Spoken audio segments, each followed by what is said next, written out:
كلما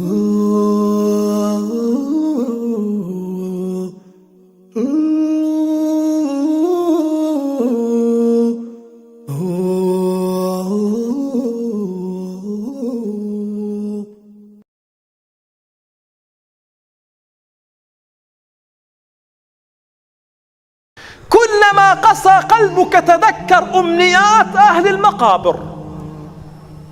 كلما قسى قلبك تذكر أمنيات أهل المقابر الذين توسدوا تحت التراب،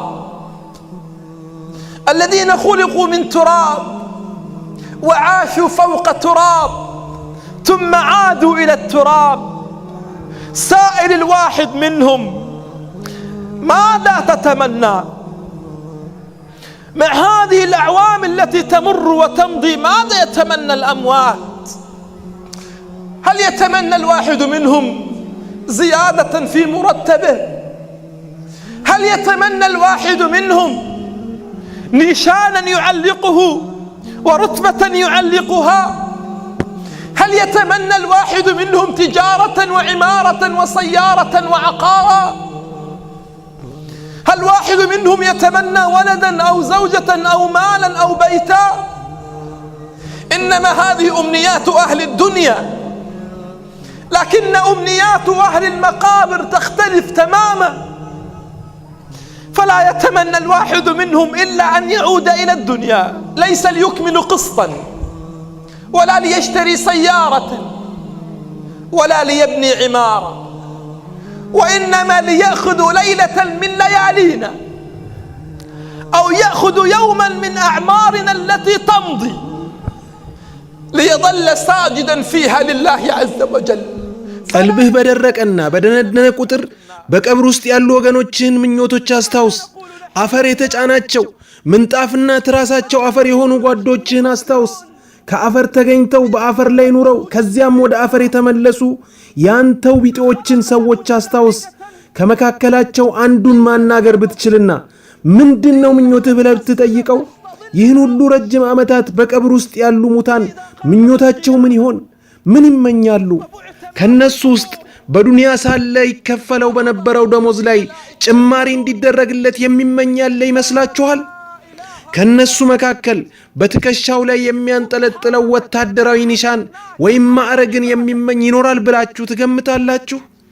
ከነሱ መካከል ንግድን፣ መኪናን የሚመኝ ይኖራል? ከነሱ ውስጥ መሞሸርን፣ መውለድን፣ ገንዘብ ማካበትን፣ ቤት መገንባትን የሚያቅድና የሚመኝ ይኖራል? ይህ ሁሉ የዱንያ ነዋሪዎች ምኞት ነው። የመቃብር ነዋሪዎች ምኞት ፍጹም ከዚህ ጋር የተለያየ ነው። ፍጹም የተለየ ነው። ከነሱ መካከል ወደ ዱንያ መመለስን እንጂ ሌላን የሚመኝ አይኖርም። ግን መመለስን የሚመኘው የተቋረጠበትን የዱንያ ህይወት ሊቀጥል አይደለም፣ መኪና ሊገዛም አይደለም፣ ህንፃ ሊገነባም አይደለም። እርሱ ወደ ዱንያ መመለስን የሚመኘው እኛ በፌዝና በዋልት ከምናሳልፋቸው ሌሊቶች ሊወስድ ነው፣ ወይም በዋል ፈሰስ እየነጎደ ካለው ዕድሜያችን ሊወስድ ነው። በእነኚህ ጊዜያት በእነዚህ ወቅቶች ለአላህ ሱጁድ እያደረገ ሊከርም ነው ወደ ዱንያ መመለስን የሚመኘው። አዎ ሰዎች ከቀብራቸው እስኪቀሰቀሱ ድረስ ከሱጁዱ ሳይነሳ መቆየትን ነው የሚመኘው። ይህንን ነው የሚመኘው። ታዲያ እኛ ሕያውያን ምን እንበል እኮ? ምን እንበል? እኛ አልምጦቹ ምን እንበል? አላህ ሱብሓነሁ ወተዓላ ከዓርሹ ስር ሱጁድ ከማድረግ ሌላ ምንም ሥራ የሌላቸው መላእክት አሉት። እነኚህ መላእክት ከሱጁድ ቀና የሚሉት ቂያማ ሲቆም ማለትም ሰዎች ከቀብር ተቀስቅሰው ጌታቸው ፊት ሲቆሙ ነው። ከመሆኑም ጋር እነኚህ መላእክቶች አምላካችን ሆይ ካንተ በስተቀር አምላክ የለም፣ ጥራት ይገባህ፣ በትክክል አንተ እንደሚገባህ አልተገዛንህም ይላሉ። ሱብሃንአላህ። ልብ በሉ፣ እንዲህ የሚሉት እኮ ከሱጁድ በስተቀር ምንም ሌላ ሥራ የሌላቸው መላእክቶች ናቸው። ግን የሚገርመው እነርሱ እንኳን አምላካችን ሆይ ካንተ በስተቀር አምላክ የለም፣ ጥራት ይገባህ፣ በትክክል አንተ እንደሚገባህ አልተገዛንህም ይላሉ። ታዲያ የኛ አይነቱ እንደ ልቡ እንዳሻው የሚፈነጨው ምን ሊል ነው? ሌት ተቀን በሐሜትና ነገር በማዋሰድ የተጠመድን ምን ልንል ነው እኮ? ምን ልንል? እኮ ምን ልንል ይቻለናል? ሌት ተቀን የሰዎችን ስጋ ስንቦጫጭቅ አንግተን የምናመሽ ምን ልንል እንችላለን? እኮ ምን እንላለን? ብዙ ቀናትና ሳምንታትን የፈጅር ሰላትን በጀማዓ ሳንሰግድ የምናሳልፍ ከንቶች ምን ልንል እንችላለን? እስቲ የአላህን መብቶች በአግባቡ የማንጠብቅ እኮ እኛ ምን እንላለን? ምን ልንል ይቻለናል? ሌላ ምንም የምንለው አይኖረንም። ካንተ በስተቀር አምላክ የለም፣ ላንተ የሚገባህን መገዛት አልተገዛንህም፣ ጥራት ይገባህ ከማለት ውጪ ሌላ የምንለው አይኖረንም። ስለሆነም ክቡራትና ክቡራን ሁላችንም እርግጠኛ መሆን ያለብን ጉዳይ ቢኖር እድሜ እየገፋ ሄዶ የዱንያ ፀሐያችንን መጥለቋ የማይቀር መሆኑን ነው። በአላህ ስም እልላችኋለሁ ከዚያ በኋላ አብሮን የሚሆነው ለአላህ ብለን አስቀድመን ያከማቸነው ስራችን ብቻ ነው። እሱ ብቻ ነው አብሮን የሚሆነው። አላህ الذين ليس لهم وظيفة إلا السجود يقولون لا إله إلا أنت سبحانك ما عبدناك حق عبادتك.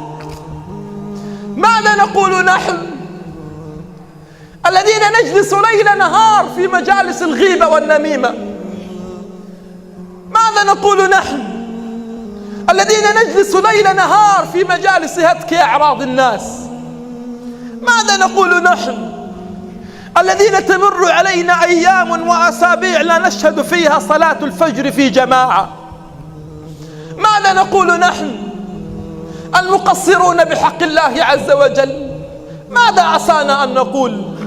لكننا لا نقول إلا لا إله إلا أنت سبحانك ما قدرناك حق قدرك.